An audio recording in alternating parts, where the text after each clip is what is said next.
Good morning, everyone. Namaste. I'm going to call in Archangel Michael to clear, cleanse this space of all negative and lower vibrations from our mind, body, and soul, home and hearts, placing the white light of protection on us with his blue seal. And we are going to be reading out of my Obscured Principles. And I'm going to reread the quote that's in the front of it. It says, "The Book of Obscured Principles, Ancient Laws, Modern Mind, a path to remembering who you've always been and shaping what comes next." And we're still on the introduction portion. Why knowing isn't enough. You need to see. And we are on part 2, the need for an inner map. And it says, a map doesn't tell you who you are, but it helps you to find your way back to yourself. An inner map is a framework that allows us to better understand what we are experiencing. It helps us to recognize where we are in the inner season and where we're going through, what blocks we tend to repeat, what strengths we carry, and which directions might open us up from here.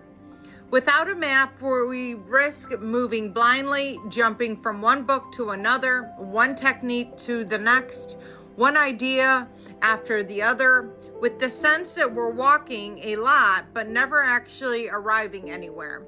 And going into meditation and spending time daily, every single day, sometimes I do it morning, night, and in the middle of the day, especially if I'm stressed out.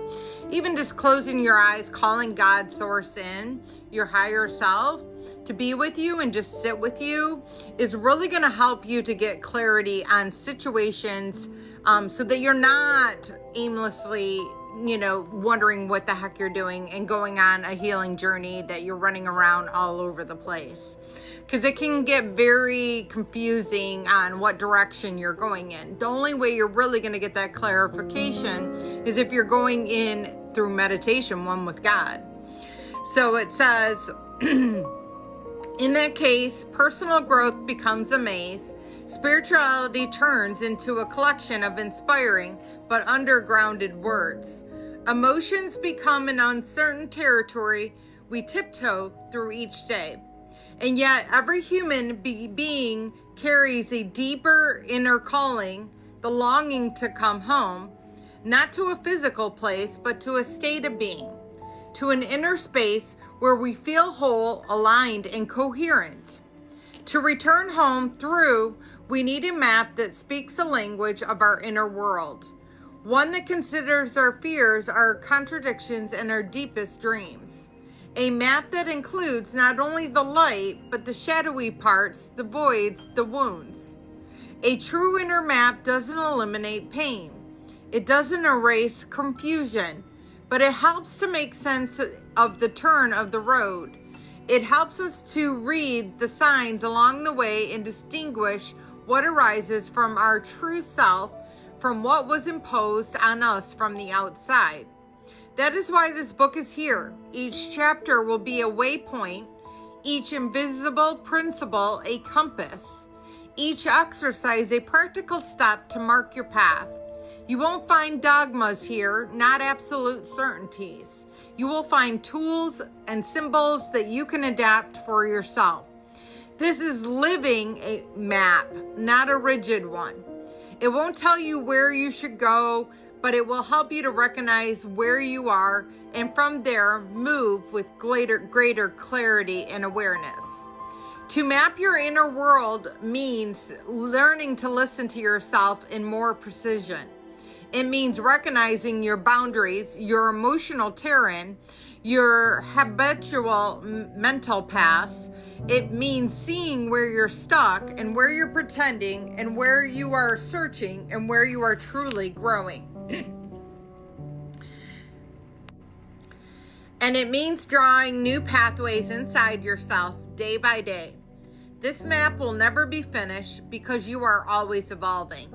But the more sincerely you draw it in, the more you will be able to walk through life with grounding and trust, even when everything around you feels uncertain. If you are here, perhaps it's because you are part and ready beginning this map not to build a new version of yourself, but to rediscover the part of you that's always been there, just waiting to truly be seen.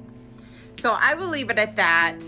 But I love that because, you know, if you are not on a spiritual journey and rediscovering things in life, what are you doing? You're just going through the motions of life if you are not, you know, rediscovering and learning and on the spiritual growth pattern. And I know this because I used to be, you know, religious, and I used to be somebody who was well educated, that had a good job, and I was lost.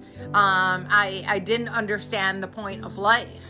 And it wasn't until I got on the spiritual journey where I was like, okay, this is starting to resonate and make sense. And it's been a very long journey. It's been since, you know, probably since the age of 14, but I didn't recognize I was on a spiritual journey at 14. But I've been on a spiritual journey probably since, you know, 14. But I really came into it at 2020, at the end of 2020 specifically. But really 2020 in general was a very chaotic year, not just for myself, obviously, but for everyone. And it's something that really I found a significant turn where I knew that I could no longer go at the trajectory that I was going at. That there was more out there and I needed to seek it and I needed to find it. Otherwise, I was going to be lost forever. So if you feel that way, just going into meditation and being still and being one with God and surrendering your everything to God and asking for his guidance or source or the universe, whoever it is you believe in, is really going to help you to get on that trajectory of finding and discovering of who you actually are and what you're meant to actually be doing in this life. So I hope this helps. I love you all. Have a blessed day and namaste.